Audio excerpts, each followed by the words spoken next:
Sua Bíblia em João capítulo 17. Esse capítulo do Evangelho de João é um dos mais belos capítulos do Novo Testamento, um dos mais significativos capítulos do Evangelho de João.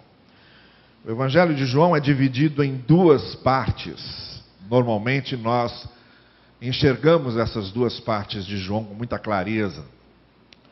Até o capítulo 12, João separou ali alguns milagres de Jesus, num total de 7 milagres, que ele chama de 7 sinais, e vai colocando no entorno desses sinais, desses milagres, os diálogos que Jesus tinha também com algumas pessoas.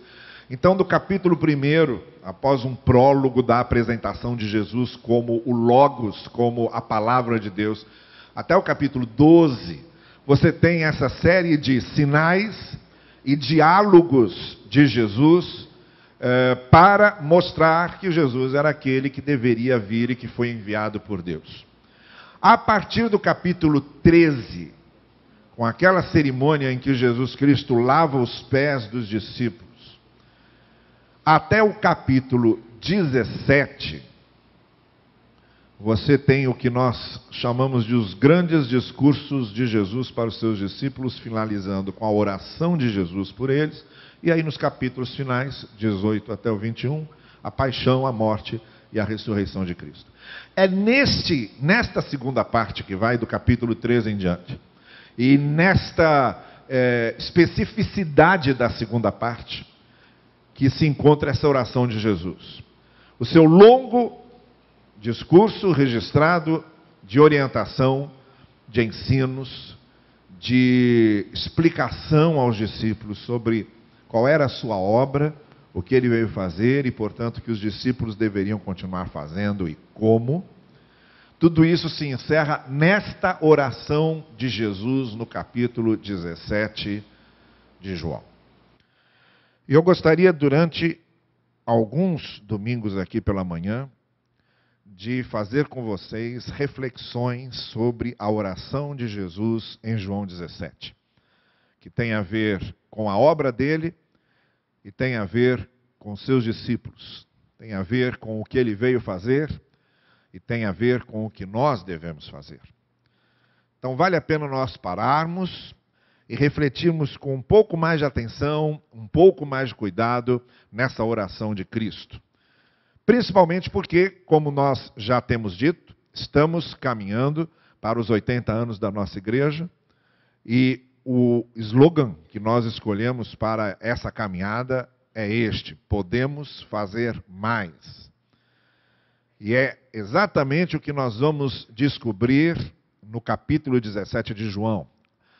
A identidade de Cristo e a identidade da igreja. O que nós devemos fazer e como devemos fazer a partir daquilo que Cristo é. O que este capítulo nos ensina é que, primeiro, devemos conhecer muito bem a identidade de Cristo, quem Cristo é. E este capítulo da oração de Jesus nos ensina isso. Se você andar por esta praça perguntando quem é Jesus para as pessoas que andam nesta praça. Ou, também desconfio que se perguntarmos uns aos outros aqui dentro mesmo. Muitas daquelas opiniões a respeito de quem é Jesus, de quem Jesus é, afinal, ficariam perdidas nos desvãos, em que, afinal de contas, seriam equívocos, apesar do fato de termos nascido em igreja e crescido em igreja. Alguns de nós também se equivocariam a respeito de quem é Jesus e do que o Evangelho ensina sobre Jesus. Então, a primeira coisa, saber quem é Jesus é importantíssimo, porque quando nós conhecemos a identidade de Jesus, é que nós conhecemos a nossa identidade. Este é o grande princípio que esta oração nos ensina. Nós só podemos saber quem somos como discípulos de Jesus se soubermos quem é Jesus como nosso mestre. Só descobrimos quem somos como servos de Jesus quando descobrimos quem é Jesus como nosso Senhor. só descobrimos a salvação que temos como seguidores de Jesus quando descobrirmos quem é Jesus como nosso Salvador e Redentor. Então, é importantíssimo que nós saibamos identificar quem é Jesus, para que saibamos identificar quem nós somos, o que fazemos, por que fazemos o que fazemos e como fazemos aquilo que fazemos.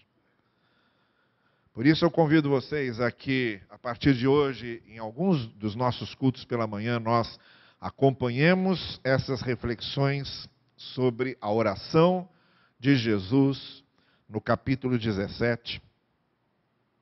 Eu gostaria de ler os 3 primeiros versículos com vocês hoje, em que lemos assim: depois de dizer isso, Jesus olhou para o céu e orou.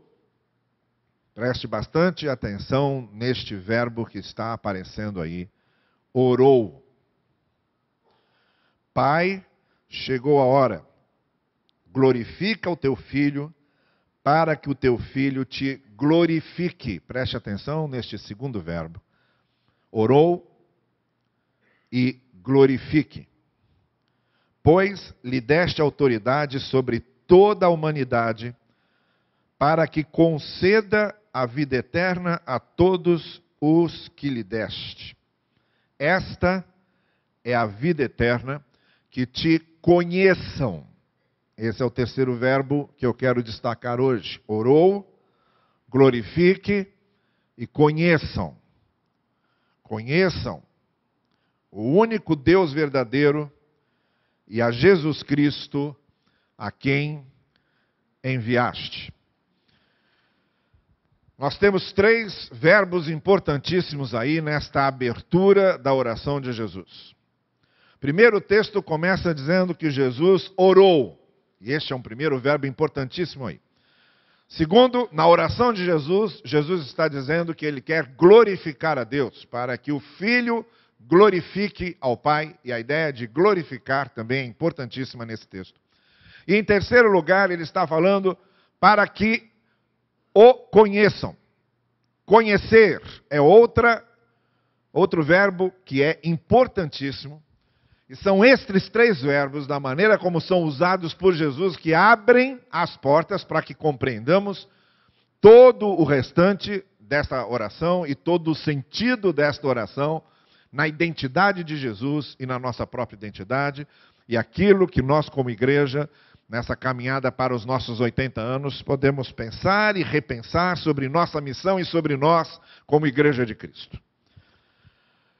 A primeira coisa, então, que esta oração está nos mostrando, ao dizer que Jesus orou,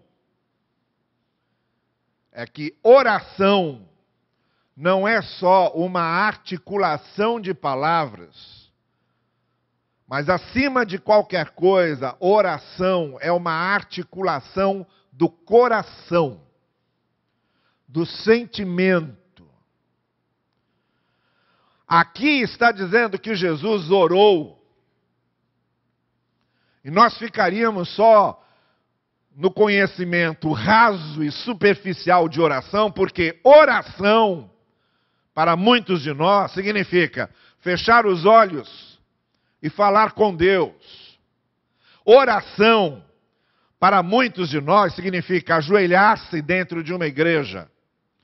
Oração, para muitos de nós, significa agradecer o momento do alimento.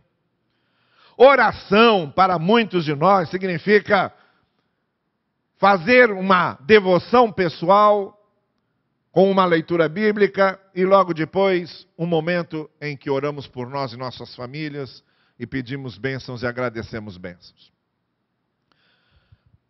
Todos nós, de alguma forma, entendemos oração desta maneira.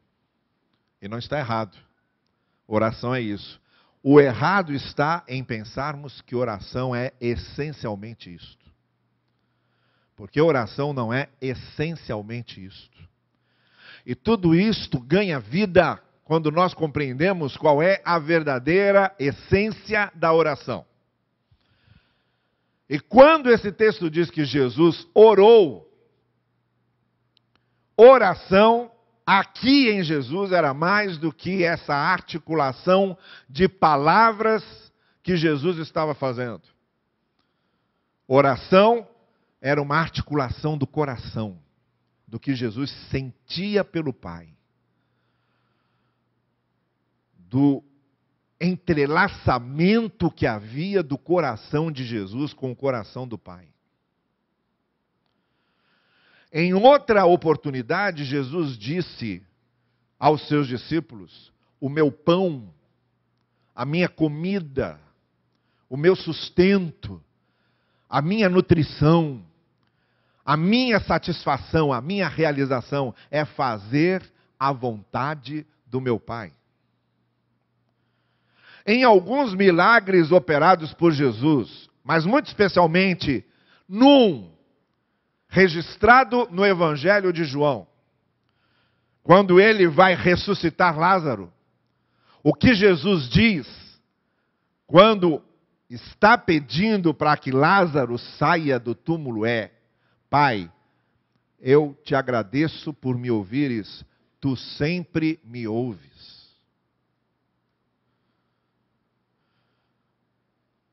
Quando Jesus Cristo saía para orar sozinho, isolado, ele o fazia porque precisava desses momentos de comunhão com o Pai. E depois voltava dizendo aos seus discípulos: nem todo o que me diz Senhor, Senhor entrará no reino, mas apenas aquele que faz a vontade de meu Pai que está nos céus. Quando Maria e os irmãos e irmãs de Jesus foram buscá-lo na casa de Pedro, onde Jesus Cristo fazia milagres e ensinava as pessoas, e foram tirá-lo de lá convencidos de que ele estava fora do seu juízo perfeito. E quando chegaram a Jesus e disseram: tua mãe e teus irmãos estão lá fora, ele diz: quem são minha mãe e meus irmãos? Minha mãe e meus irmãos são aqueles que fazem a vontade do meu Pai. Então, quando nós chegamos aqui no capítulo 17, e esse texto está dizendo que Jesus orou, é óbvio que oração para Jesus não era só fechar os olhos. É óbvio que oração para Jesus não era só conversar com Deus. É óbvio que oração para Jesus não era só uma articulação de um discurso. Oração para Jesus tinha a ver com um envolvimento do coração dele com o coração do Pai. Um entrelaçamento do sentimento dele com o sentimento do Pai. O que significa dizer que orar é a consequência de um sentimento de amor, de um sentimento de obediência, de um sentimento de compromisso que se desenvolve em nosso coração. Se não acontecer assim, a oração é um discurso vazio, a oração é uma articulação de palavras jogadas ao léu, a oração é só o cumprimento de um rito. A oração é só um ato religioso. As orações são ouvidas por Deus não quando brotam das nossas palavras, mas quando brotam do nosso coração e do nosso sentimento. A pergunta é se amamos a Deus. A pergunta é se nosso coração possui sentimento por Deus. A pergunta é se há um envolvimento do nosso coração com Deus. Foi assim que Jesus Cristo começou a sua oração. Quem estava orando ali não era alguém, não era um sacerdote que estava conduzindo um rito no templo. Era um homem que tinha o coração pousado no coração de Deus. E que tinha sentimentos interiores entrelaçados com os sentimentos de Deus. E que porque amava a Deus e estava com o seu coração entrelaçado com com o coração de Deus, tinha o maior prazer em fazer a sua vontade. É por isso que a oração, a mais significativa oração de Jesus, é justamente quando ele diz: não se faça a minha vontade, mas a tua. Este é o homem que está orando. Não é uma mera articulação de palavras, é uma articulação do coração. E o que nós estamos lendo aqui não é uma oração, como se diz normalmente, a oração sacerdotal de Jesus. Eu resisto a chamarem isto, porque a primeira coisa que vem na nossa mente é de um sacerdotalismo litúrgico e ritualista. Se havia alguma coisa ali acontecendo, e se Jesus aqui pode ser chamado de sacerdote, a última coisa que se refere a Jesus aqui como sacerdote é alguma atitude ritualista ou litúrgica. O que temos aqui é um homem que está com seu coração e com seu sentimento totalmente envolvidos pelo coração e pelo sentimento de Deus. Por isso ele orava. E por isso falar com Deus lhe fazia tão bem. Então preste atenção. Se você me perguntar, o que é que eu faço para ter vontade de orar? Eu lhe pergunto, sinta alguma coisa por Deus. O que eu preciso para ter desejo de falar com Deus e de manter comunhão com Deus, eu lhe responderia, aprenda a amar a Deus. O que eu preciso para vibrar na presença do Senhor?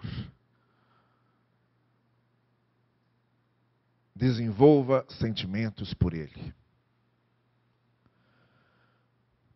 Porque o que dá alegria a uma pessoa na comunhão com Deus é amar a Deus e a ter sentimentos verdadeiros, o coração voltado para o Senhor. A segunda coisa, o segundo verbo que temos aí, é o Senhor Jesus dizendo que o Filho te glorifique. Então vejam, que glorificar a Deus para Jesus, não era aqui um culto. Culto no sentido em que se conhecia, muito especialmente na religiosidade judaica. De uma ida ao templo, de um sacrifício, de a recitação de alguns salmos, do canto de alguns salmos, da intercessão do sacerdote, de uma participação ritualista. Bem, glorificação de Deus para Jesus não está diretamente ligado a isto. O que nós temos aqui é um homem que está glorificando a Deus com a entrega da sua vida. A grande glorificação que Jesus faria de Deus e está fazendo de Deus não é uma ordem de culto que ele está seguindo. É a sua própria vida colocada no altar de Deus para dizer, faze dela o que quiseres. O que nós temos aqui, neste homem que está orando, é um homem que resolveu ir até as últimas consequências no seu compromisso com a vontade de Deus. Então ele está às vésperas de ser morto, e ele está chamando isso de o momento que me foi reservado para te glorificar. A maior glorificação que eu posso dar a Deus é justamente a minha submissão ao que está para acontecer. Eu erguido naquela cruz e dando a minha vida no cumprimento do propósito de Deus para mim, é a glorificação do Senhor. Nessa oração de Jesus, glorificar a Deus tem a ver com a nossa vida nas mãos de Deus, para que Deus cumpra o propósito que Ele tem para nós. E para que Ele use a nossa vida de maneira que Ele seja glorificado. É muito diferente de participar de um culto que começa às 9 e vai até às 10h30, ou começa às 7h30 e vai até às 9. E depois voltar para casa ou voltar para o seu dia a dia e retomar o mesmo estilo de vida, o mesmo descompromisso com o Evangelho, a mesma desatenção para as coisas de Deus, a mesma amnésia para com os ensinos do Evangelho. Glorificar a Deus é ter a sua vida usada para a glória do nome de Deus e para o cumprimento dos propósitos de Deus. O homem que está orando aqui, que está falando em glorificar a Deus, está com a sua vida toda nas mãos dele. Então, nesta oração, oração é mais do que articular palavras, é articular coração. Nesta oração, glorificar a Deus é mais do que culto. Glorificar a Deus é vida, é compromisso. E o terceiro verbo que ele usa é o verbo quando ele diz para que te conheçam. A ideia de conhecer a Deus, para que te conheçam. Para nós, a ideia de conhecer, ela faz algum sentido quando alguém nos apresenta alguém e nos diz, este é fulano, e é meu vizinho, é meu amigo, é meu colega de trabalho, e nós cumprimentamos e damos um aperto de mão, e pronto. Estamos conhecendo. Ou talvez ainda há um outro motivo, uma outra maneira de usarmos este verbo conhecer, é quando convivemos com uma pessoa, e aí podemos dizer que eu a conheço porque convivo com ela.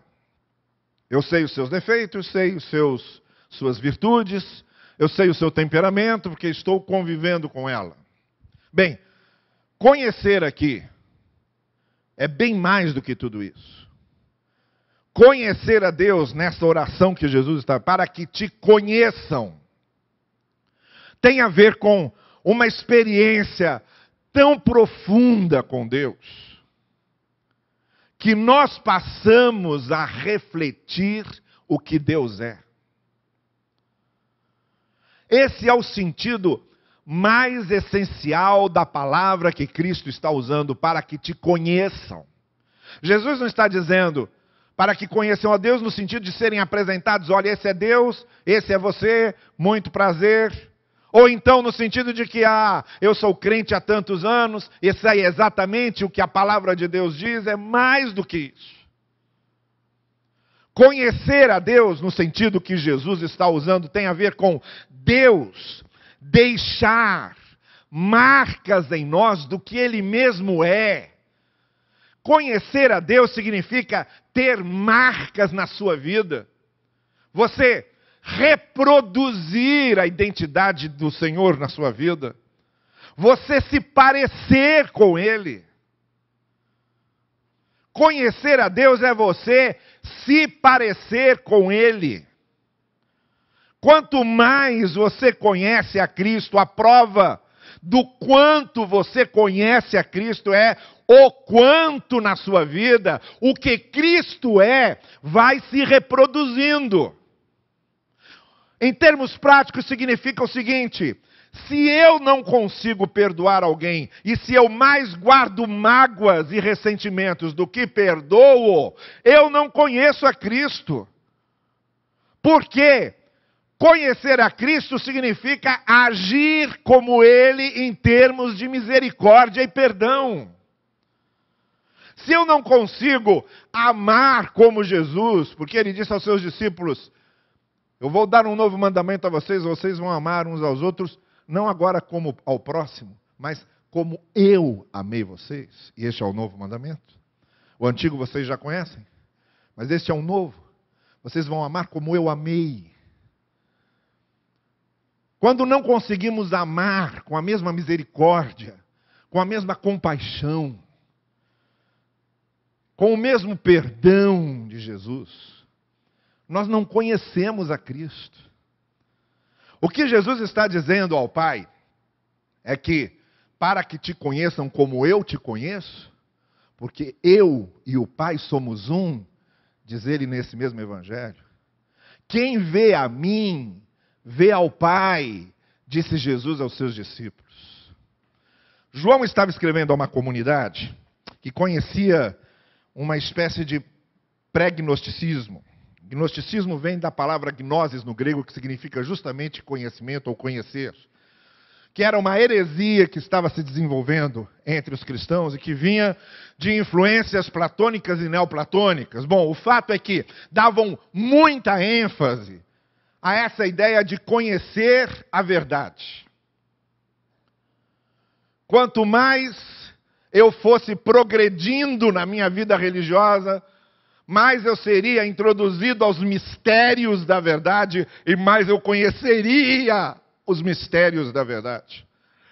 Seria passado a mim esses conhecimentos ocultos que só os iniciados possuem. Paulo desmistifica tudo isso. Quando ele fala que evangelho quer dizer justamente clareza, não quer dizer mistério. Conhecer é justamente ser esclarecido e não é participar de um conjunto de coisas ocultas.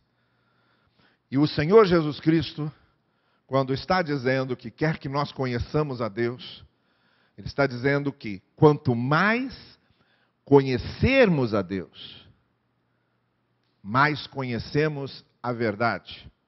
Mas não a verdade como um conjunto de conhecimentos intelectuais, ou confessionais, ou credais, ou doutrinários. Conhecer a Deus para conhecer a verdade é simplesmente reproduzir o amor, a misericórdia, a compaixão e a maneira de Deus ser com os outros.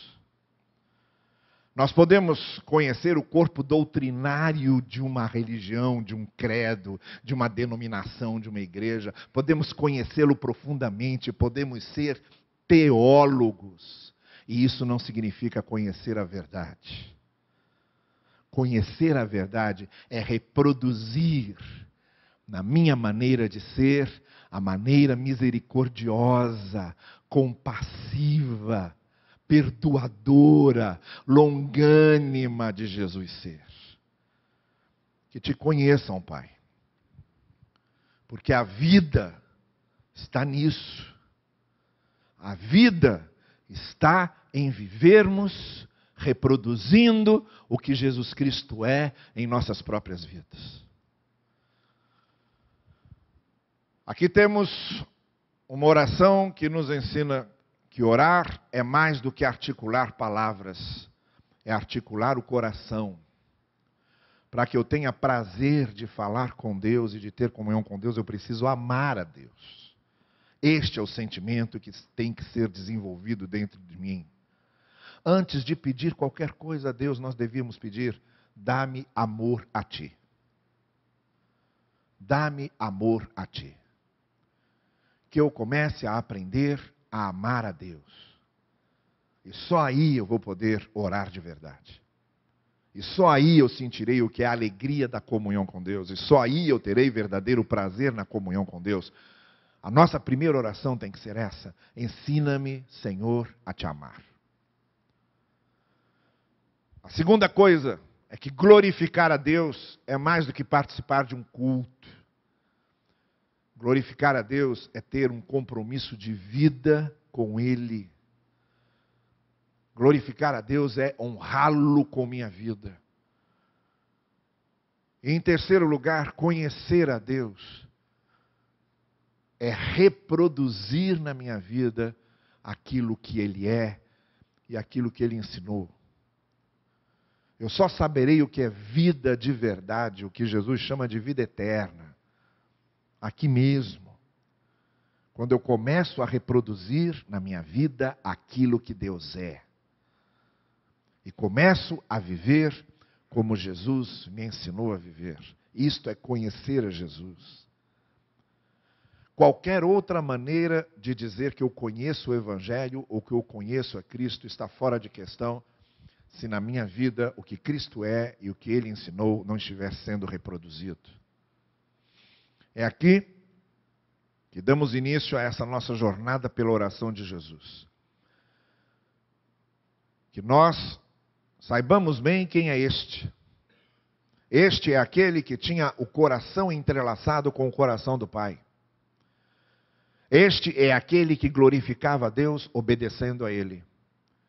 E este é aquele que conhecia a Deus a ponto de Deus ser reconhecido nele. Este é Cristo. E por isso, estes devemos ser nós. Seus discípulos também devem orar, movidos pelo coração e seu amor a Deus. Seus discípulos também devem glorificá-lo com a sua vida e com a vontade de Deus em suas vidas.